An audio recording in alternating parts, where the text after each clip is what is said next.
वृंदावन बिहारी लाल की जय।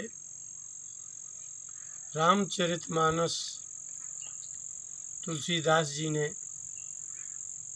प्रारंभ की। जैसे ही बालकांड से प्रारंभ किया, सभी की स्तुति की, प्रार्थना की, लेकिन रामायण की चौपाई का प्रारंभ गुरु जी के प्रणाम से किया। तुलसीदास जी का हृदय भगवान की भक्ति से परिपूर्ण है। तुलसीदास जी के हृदय में वैराग्य परिपूर्ण है। तुलसीदास जी के हृदय में ज्ञान भी परिपूर्ण है और भगवान के दर्शन भी कर चुके, हनुमान जी के भी दर्शन कर चुके हैं। इसके बाद भी इतनी उत्कृष्ट स्थिति में, ज्ञान वैराग्य भक्ति की स्थिति में पहुंचने के बाद भी तुलसीदास जी ने गुरु जी को नहीं भुलाया। कारण क्या है? क्योंकि गुरु जी की ही कृपा से उनको रामायण, अनेक पुराणों का ज्ञान, भगवत चरित्रों का रहस्य तथा अन्य भी भगवत दर्शन जो भी प्राप्त हुआ, वो सब गुरु जी की कृपा से प्राप्त हुआ। संसार में आपके साथ कोई थोड़ा सा अच्छा करता है तो आप बोलते हैं कि आप नहीं होते तो हमारा ऐसा काम नहीं हो पाता, आप नहीं होते तो आज हम इस स्थिति में सुखी जीवन नहीं गुजार रहे होते। आप किसी न किसी मनुष्य के प्रति इतने कृतज्ञ होते हैं, जो आपत्ति काल में आपके साथ काम आ जाते हैं, आप उनके बड़े कृतज्ञ होते हैं। यदि कोई व्यक्ति आपके साथ सहयोग सहायता कर देता है तो आप उसके प्रति कृतज्ञ रहते हैं। लेकिन जब आप किसी गुरु से दीक्षा ले लेते हैं या उनसे ज्ञान प्राप्त कर लेते हैं, फिर आप कथा वार्ता भी करने लगते हैं, यशस्वी भी हो जाते हैं, धनवान भी हो जाते हैं, इन सब की प्राप्ति का कारण आपके गुरुजी ही तो हैं। लेकिन आप उनको भूल कैसे जाते हैं? लेकिन वास्तव में जिसे वास्तविक ज्ञान प्राप्त होता है, जिसे वास्तविक भगवत दर्शन, भगवत भक्ति प्राप्त होती है, वो ना तो भगवान को भूल सकता है और ना ही गुरु को भूल सकता है। जितना बड़ा धन, संसार का यश, संसार का ऐश्वर्य है, उस ऐश्वर्य, धन और यश से भी विलक्षण गुरु तत्व है। लेकिन आश्चर्य तो इस बात का है कि व्यक्ति गुरु को तो जानते हैं कि ये शरीर है, लेकिन गुरु के विषय में जानते नहीं हैं, गुरु के तत्व को नहीं जानते। गुरु एक तत्व है, वो विषय नहीं है, वो शरीर नहीं है, वह शरीर छूटने के बाद भी है। तुलसीदास जी ने कहा कि यद्यपि कही गुरु बारहि बारा, समुझ परी कछु मति अनुसारा। प्रारंभ में ही कहा, मेरे गुरुजी ने अनेक बार मुझे रामायण पढ़ाई, लेकिन मेरी बुद्धि जितनी थी उतनी समझ में आई, मैं बता रहा हूँ। भूले ही नहीं वो। उन्होंने जब बालकांड से प्रारंभ किया, तब भी उन्होंने जो सोरठा है, जो सुमिरत सिद्ध होए, उसमें भी उन्होंने गुरु की वंदना की। लेकिन जब प्रारंभ हुआ तो उन्होंने लिखा कि शरीर गुरु का नाम नहीं है और गुरु का स्वरूप शरीर नहीं है। इसलिए उन्होंने सर्वप्रथम चौपाई का जब निर्माण किया, भगवत कृपा से उनके हृदय में जो भाव जागृत हुए, सर्वप्रथम गुरु जी के लिए हुए। इसलिए उन्होंने लिखा, बंदम गुरुपद पदुम परागा, सुरुचि सुवास सरेस अनुरागा। गुरु जी के जो चरण हैं, वो आपके जैसे हाड़ मांस चर्म के चरण नहीं हैं।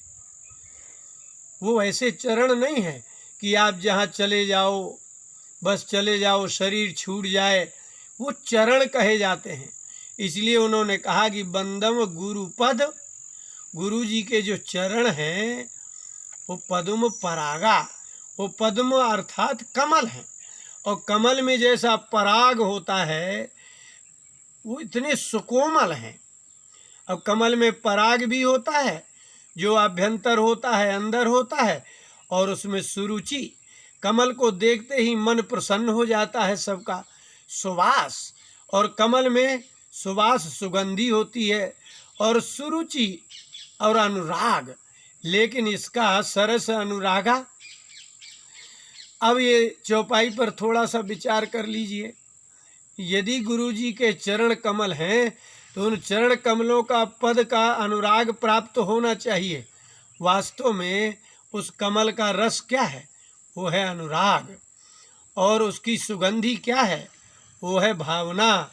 और उसकी सुवास सुगंधि सुरुचि आपकी रुचि है।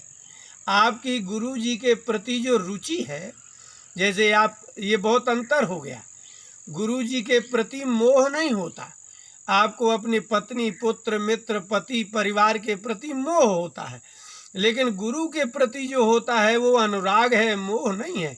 क्योंकि संसार के संबंधों में जो आपको स्नेह होता है वह स्नेह बंधन है, उसका नाम मोह है। लेकिन गुरु जी के प्रति जो स्नेह होता है, तुलसीदास जी कहते हैं गुरु जी के प्रति किया गया स्नेह, गुरु जी के प्रति किया गया अनुराग, वह मोह के बंधन का नाश करने वाला है, नाशक है।